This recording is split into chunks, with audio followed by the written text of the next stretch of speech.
رمضان کا آج چاند نظر آ رہا ہے۔ آج سے رمضان کی رات شروع ہو رہی ہے۔ ہماری انسان پورے سال ادھر ادھر اپنے کاموں میں لگا ہوا رہتا ہے، لیکن اللہ یہ کہتا ہے تم رمضان کے مہینے میں روزہ رکھو، ایک مہینہ کمپلیٹ۔ اس کا تمہیں فائدہ یہ ہوگا کہ تم اس سے تقوی تیرے اندر آئے گا، اللہ کی خشیت آئے گی، لوگوں کو مدد کرنے کا جذبہ پیدا ہوگا روزے سے۔ روحانی بیماری بہت فوائد ہیں روزہ رکھنے سے، اس لیے تمام مسلمانوں پر روزہ رکھنا فرض ہے۔ یہ ہے کہ اگر بھول سے روزہ، چونکہ ابھی کل سے شروع ہو رہا ہے، ابھی عادت چلی آ رہی، اگر بھولے سے کوئی یاد نہیں رہا اور اگر پانی پی لیا یا کوئی چیز کھا لیا، بالکل یاد نہیں رہا اس کو کہ میں روزہ سے ہوں، تو بھولے سے کھا پی لینے سے روزہ ٹوٹتا نہیں ہے، روزہ اس کا مکمل ہو جاتا ہے۔ یاد آ جانے کے بعد پھر وہ بالکل پرہیز کرے۔ کوئی اپنی مرضی سے نہ آیا ہے، نہ کوئی اپنی مرضی سے جائے گا، نہ معلوم آنے والا 2026 کے رمضان میں ہم میں سے کوئی رہے گا یا نہیں۔ اس لیے اللہ ہمیں اور آپ کو یہ رمضان کا مقدس مہینہ عطا کیا ہے، ہم سب کو چاہیے کہ اس کا ہم استقبال کریں، اپنے عبادتوں میں لگائیں، اپنے آپ کو ہم وقت کو ضائع ہونے سے بچائیں، ہم رشتہ داروں کو یاد کریں۔ رمضان کے مہینے میں ہم اپنے غریب بھائیوں کا امداد کریں، اپنے رشتہ داروں کا خیال کریں، اپنے پڑوسیوں کا خیال کریں۔ ہر شخص ایک دوسرے سے محبت، ایک دوسرے سے پیار، اور اپنے ملک کے لیے امن و امان کی دعا کرے اپنے رب سے اور اپنے مالک حقیقی رب دو جہاں سے، کہ اللہ ہمارے اس ملک میں امن و پیار کی ہوا چلا دے اور اس ملک کے گیسو کو اللہ حفاظت فرمائے۔ جوہار، آج سے اسلامک کا سب سے مہتوپورن مہینہ رمضان شروع ہونے جا رہا ہے۔ رمضان میں پورے مہینے اسلام دھرم کے ماننے والے لوگ روزہ رکھتے ہیں، سوریودے سے پہلے سحری کرتے ہیں اور سوریاست کے بعد افطاری کر روزہ مکمل کرتے ہیں۔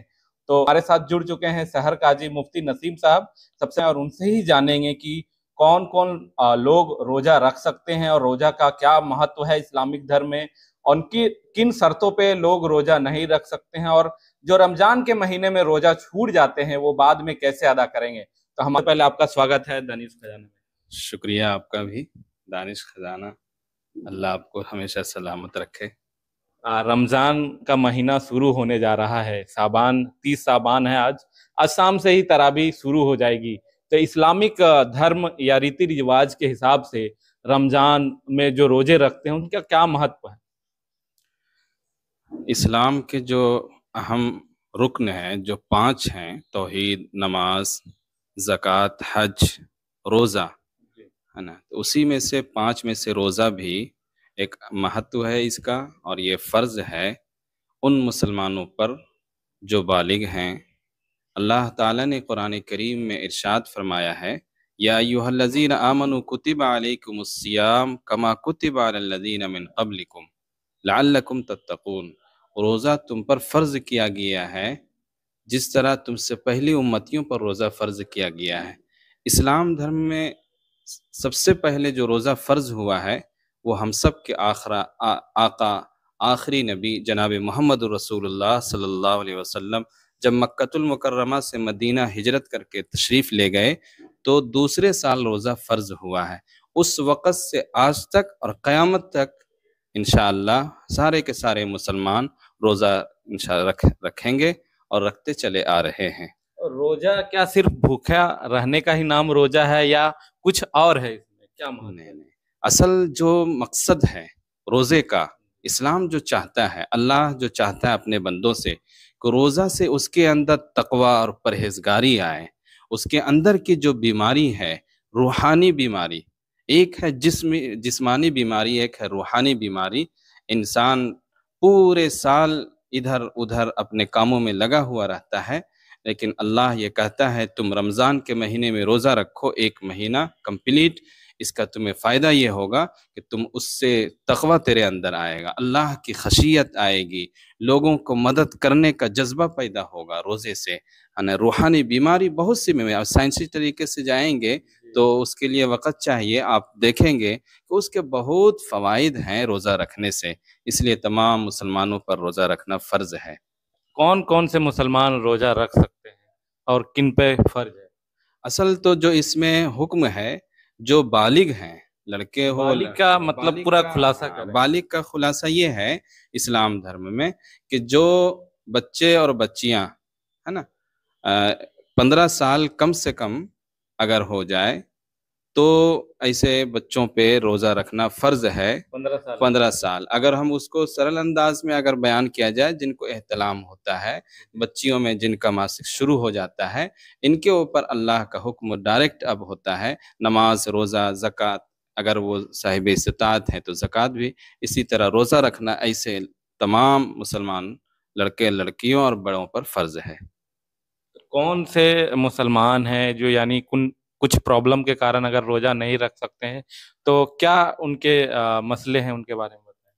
اس سلسلے میں یہ ہے کہ اگر کوئی کسی بیماری کی وجہ سے روزہ نہیں رکھ پا رہا ہے، اس کے اندر طاقت اس وقت نہیں ہے، تو اس کے لیے یہ حکم ہے، یہ آسانی بھی ہے اللہ تعالیٰ کی طرف سے کہ رمضان میں اگر نہیں رکھ سکتے ہو تو رمضان گزرنے کے بعد جب طاقت آ جائے تب تم اس کے روزے کو اعادہ کر لینا ہے، اس کو ادا کر لینا ہے۔ کیسے ادا کریں گے رمضان کے بعد اور روزے کے بدلے کیسے ادا کریں گے؟ ایک تو یہ ہے کہ جن لوگوں کو اللہ نے طاقت اور صحت دیا ہے، کسی عارضی بیماری آ گئی تو ایسے لوگوں کو حکم ہے کہ وہ روزہ نہ رکھ کر کے اس وقت رمضان کے بعد رکھے۔ اگر رمضان میں کوئی بیماری ہے، مثال کے طور پر کوئی اتنی سخت بخار ہے یا کوئی ایکسیڈنٹلی کوئی معاملہ کسی کے ساتھ آ جائے جو نہیں رکھ پائے گا، دوائیاں چل رہی ہیں، تو وہ رمضان کے بعد جب صحت اس کی اچھی ہو جائے تب وہ روزہ کو قضا کر سکے، یعنی ایک روزہ کے بدلے ایک روزہ، جتنے روزہ چھوٹ گئے ہیں وہ رکھنا ہے۔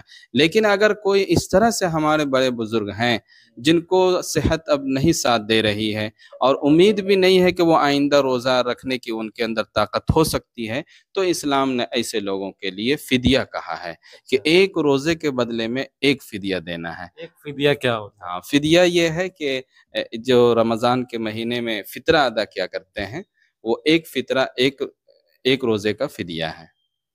فدیہ ہے، چلیے تو اچھا، جو روزے دار روزہ رکھ رہے ہیں تو ان کو کن کن چیزوں پہ دھیان رکھنے کی ضرورت ہے، یعنی کن کاموں سے انہیں روکا گیا ہے اور کن کاموں کرنے کا کون سے کام کرنے کا حکم دیا گیا ہے؟ روزہ میں خاص طور سے روزہ کا جو اہم ہے ایسے موقع پر، وہ ایک تو روزہ نہ ٹوٹے اس کا خیال کرنا ہے، کھانے پینے، صبح صادق کا جو ٹائمنگ ہوتا ہے اذان سے پہلے کا صبح صادق، اس وقت سے لے کر طلوع شمس، غروب شمس، مغرب کی اذان تک اس کو کھانے پینے سے پرہیز کرنا ہے۔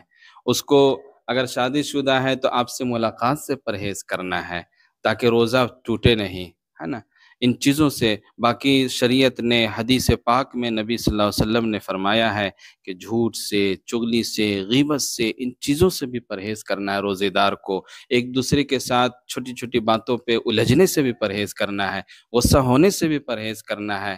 ان چیزوں سے پرہیز کریں گے تو انشاءاللہ اللہ اس کو روزے کے جو فوائد ہیں، روحانی فوائد، تقوی اور پرہیزگاری اور اللہ کی رضا اس کے دل و دماغ میں انشاءاللہ حاصل ہوگا ان چیزوں سے۔ اب بہت سارے جو عام لوگ ہیں جو صحیح اسلام دھرم کو نہیں پڑھ پائے ہیں، جو ان کے رول ہیں وہ نہیں پڑھ پائے ہیں، ویسے لوگوں کے من میں سوال ہوتا ہے کہ روزے کے حالت میں کبھی غلطی سے کوئی پانی پی لے، کچھ کھا لے، کیا اس وقت اس روزے دار کا روزہ ٹوٹ جاتا ہے؟ اس سلسلے میں مسئلہ یہ ہے کہ اگر بھول سے روزہ، چونکہ ابھی کل سے شروع ہو رہا ہے، ابھی عادت چلی آ رہی ہے، اگر بھولے سے کوئی یاد نہیں رہا اور اگر پانی پی لیا یا کوئی چیز کھا لیا، بالکل یاد نہیں رہا اس کو کہ میں روزہ سے ہوں، تو بھولے سے کھا پی لینے سے روزہ ٹوٹتا نہیں ہے، روزہ اس کا مکمل ہو جاتا ہے۔ یاد آ جانے کے بعد پھر وہ بالکل پرہیز کرے اذان مغرب تک، تو اس سے روزہ نہیں ٹوٹے گا انشاءاللہ۔ بہت سارے ایسے لوگ ہیں، کیونکہ آج کل سماج میں دیکھے ہوں گے کہ بہت سارے لوگ بی پی، شوگر کے جیسے مریض زیادہ تر ہیں ابھی، اگر دیکھا جائے انڈیا میں خاص کر، تو ویسے لوگوں کے لیے ایک دوا ہوتی ہے انسولین، وہ لیتے ہیں انجیکشن کے طور پہ، وہ ان کے باڈی میں جاتا ہے۔ کیا جو انسولین لینے والے لوگ ہیں کیا وہ روزہ رکھ سکتے ہیں؟ اس کے لیے کیا کچھ مسائل؟ اس سلسلے میں مسئلہ یہ ہے کہ انسولین جو انجیکشن لیتے ہیں تو اس سے روزے پر کوئی فرق نہیں پڑتا ہے۔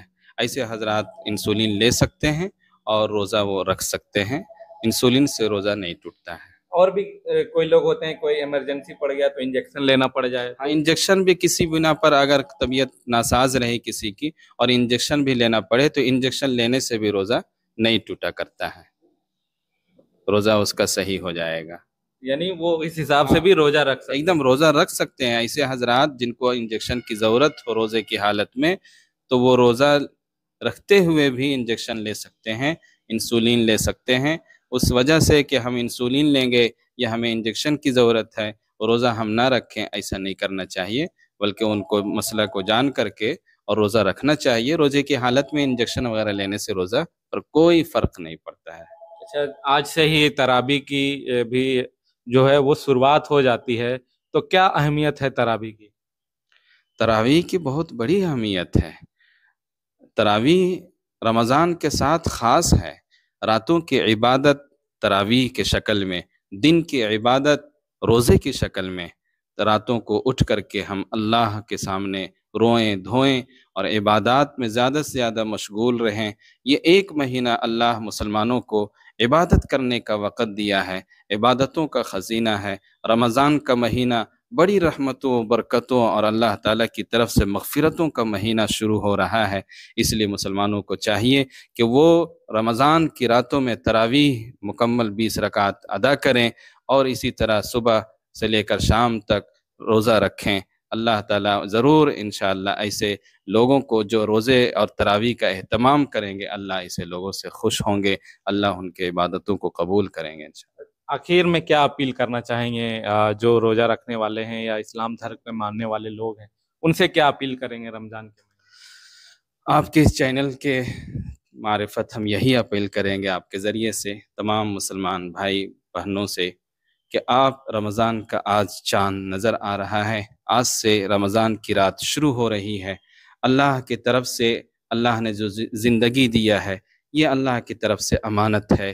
اللہ کا حکم ہوا تو ہم لوگ چلے آئے، اللہ کا حکم ہوگا اس دنیا سے جانا ہوگا۔ کوئی اپنی مرضی سے نہ آیا ہے، نہ کوئی اپنی مرضی سے جائے گا۔ اللہ تعالیٰ یہ موقع عنایت فرمایا۔ سال گزشتہ 2024 کا جو رمضان تھا، ہمارے فیملی میں، رشتہ داروں میں، ہمارے دوستوں میں بہت سے ایسے تھے جو بحیات تھے، لیکن اس 2025 کے رمضان میں وہ اب نہیں ہے۔ نہ معلوم آنے والا 2026 کے رمضان میں ہم میں سے کوئی رہے گا یا نہیں۔ اس لیے اللہ ہمیں اور آپ کو یہ رمضان کا مقدس مہینہ عطا کیا ہے۔ ہم سب کو چاہیے کہ اس کا ہم استقبال کریں، اپنے عبادتوں میں لگائیں، اپنے آپ کو ہم وقت کو ضائع ہونے سے بچائیں، ہم رشتہ داروں کو یاد کریں۔ رمضان کے مہینے میں ہم اپنے غریب بھائیوں کا ہم امداد کریں، اپنے رشتہ داروں کا خیال کریں، اپنے پڑوسیوں کا خیال کرے۔ ہر شخص ایک دوسرے سے محبت، ایک دوسرے سے پیار اور اپنے ملک کے لیے امن و امان کی دعا کرے اپنے رب سے اور اپنے مالک حقیقی رب دو جہاں سے کہ اللہ ہمارے اس ملک میں امن و پیار کی ہوا چلا دے اور اس ملک کے گیسو کو اللہ حفاظت فرمائے۔ ہم یہی اپنے تمام برادران وطن سے بھی اور اپنے برادران اسلام سے اپیل کرتے ہیں کہ ہم سب آپس میں مل جل کر بھائی چارگی کے ساتھ رہیں اور سدا قیامت تک اللہ ہم سب کو پیار و محبت کے ساتھ زندہ رکھیں۔ چلیے، تو یہ تھے ہمارے ساتھ سحر قاضی مفتی نسیم صاحب، جو رمضان کی اہمیت کیا ہے ان کے بارے میں بتائیں اور کیا چیزیں جو رمضان میں نہیں کرنی چاہیے اور کن چیزوں کو ہمیں جو روزے دار ہیں جو رکھ رہے ہیں انہیں کرنے چاہیے، اور کن کن چیزوں سے روزے ٹوٹتے ہیں، جو غلط فہمیاں لوگوں میں تھی وہ بھی کلیئر ہو گیا ہوگا اس ویڈیو کے مادھیم سے آپ لوگوں کو۔ تو بہت بہت شکریہ مفتی صاحب آپ کا ٹائم دینے کے لیے، شکریہ۔